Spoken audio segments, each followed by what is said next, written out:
a repressão sexual feminina, né, fez os processos da mulher serem desconsiderados. Então, a gente tem muitos processos que hoje a gente fala, como o puerpério, né, ou várias questões sobre ciclo menstrual, que a gente está descobrindo agora. Que as mulheres estão agora descobrindo que o ciclo menstrual tem a ver com a fome dela, com o peso dela, com o humor dela, que tem a ver com, às vezes, a época que ela quer fazer mais atividade física, a época que ela quer ficar mais trancada em casa. A mulher hoje segue um perfil que explica tudo isso e ela, agora o meu mês passou a fazer sentido para mim, porque antes essas coisas eram, né, menstruação, sujo, né? Lembra do monólogos da vagina lá? Não pode encostar, não pode fazer, é sujo, é feio, não se pode falar desse assunto. Não se Palavra falava menstruação, absorvente. proibido, né? Ninguém menstrua em filme, né? Então, assim, os processos da mulher ainda são temas, ainda são muito tabu e que estão sendo desconstruídos devagar. E a amamentação e o puerpério fazem parte dessa obscuridade, assim, desses temas que a gente fala. Já aconteceu de eu estar falando numa mesa de mulheres sobre isso e uma delas falar, o tema aqui ficou pesado, e sair. E a gente estava falando de amamentação. Tipo assim, e esse tema foi pesado demais para ela. E eu, inclusive, lembro que eu estudava muito na época isso, e eu falei assim, quando ela tiver bebê, eu acho que ela não vai conseguir amamentar. Ai, Nanda, que exagero, não sei o quê. Eu vou estar à disposição, eu vou ajudar ela tudo que eu puder. E ela não conseguiu. Por quê? Por quê? Porque se esse tema, se a repressão sexual na vida, na história dessa pessoa, né, chega ao ponto de falar de mamilos ser angustiante, né? Ou seja, essa parte do seu corpo é uma parte tão distante para você, você não tem intimidade com o seu corpo, você não tem, não tem essa liberdade. Então, ter um bebê naquela área, sugando, colocando a boca várias vezes por dia, é muito confuso emocionalmente para mulheres que têm uma repressão muito grande, sabe, assim? Então, há uma dificuldade maior e ela vai Caramba. tentar, cara, ela vai tentar de tudo, ela não vai saber de onde que aquilo vem, a não ser que ela queira fazer um trabalho emocional, né, que ela tenha um Regressão. profissional treinado, que realmente está lendo as coisas mais recentes, assim, né, que possa ajudar ela, um profissional da saúde mental, da saúde emocional mesmo, né, não só uma pessoa que saiba a parte fisiológica da amamentação, né, mas todo o resto, assim, não necessariamente precisa ser um profissional da psicologia, não estou dizendo isso, mas estou dizendo que tem que ter essa mentalidade. Deixa eu te tem que ter perguntar uma coisa. essa visão. Existe como identificar isso? Porque, assim, ali o momento ela já tá precisando amamentar, já é para ontem, né? Uhum. Existe como identificar isso antes para que a mulher possa começar um tratamento, um acompanhamento emocional durante a gestação, ou, enfim, para Sim. poder amamentar? Sim, inclusive a Psimama começou assim. Eu comecei fazendo o que eu chamava de pré-natal emocional, né? Que eu acompanhava elas na gestação para ir identificando esses fatores, né? E fazendo essas análises, já tendo promovendo essa intimidade ao longo da gestação. E o que eu pude perceber é que, com muita frequência, existe um medo muito grande desse assunto.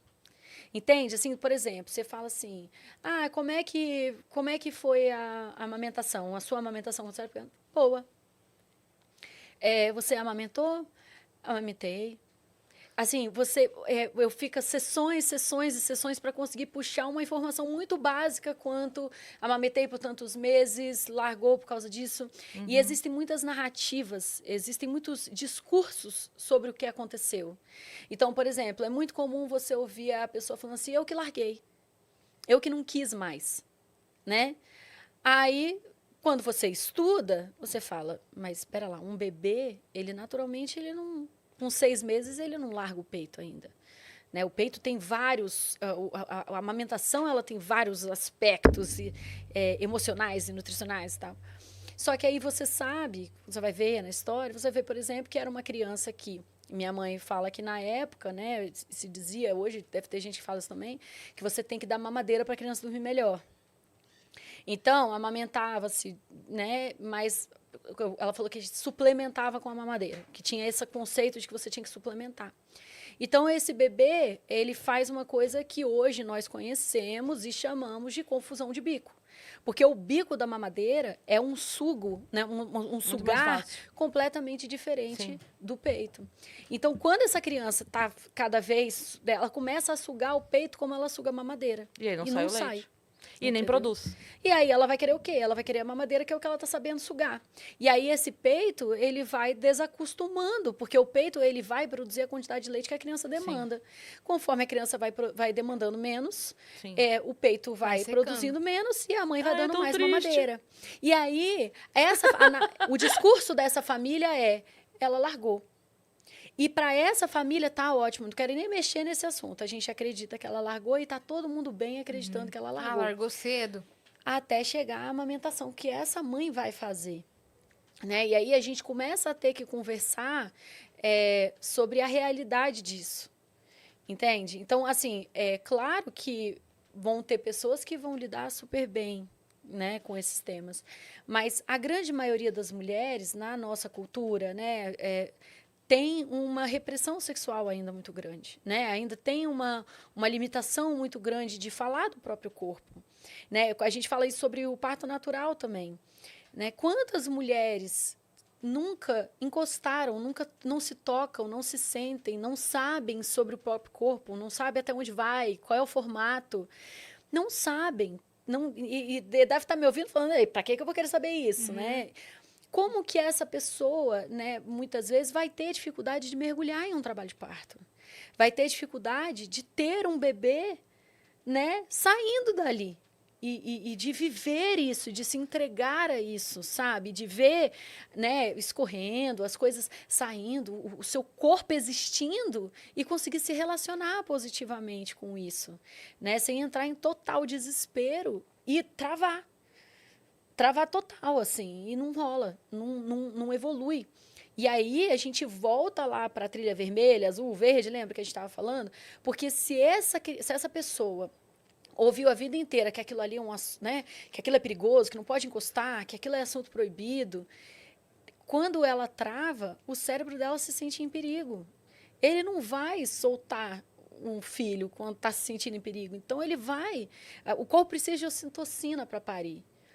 E ele vai liberar adrenalina. Como que a ocitocina vai tomar conta desse corpo se a adrenalina está tomando conta? Entendeu? Então, essa mulher, ela precisa estar se sentindo muito segura. Ela precisa estar muito à vontade com o que está rolando ali. Ela precisa de ter se preparado para se entregar e saber que ela pode se entregar, que ela está bem, ela está segura. Né? Eu lembro quando eu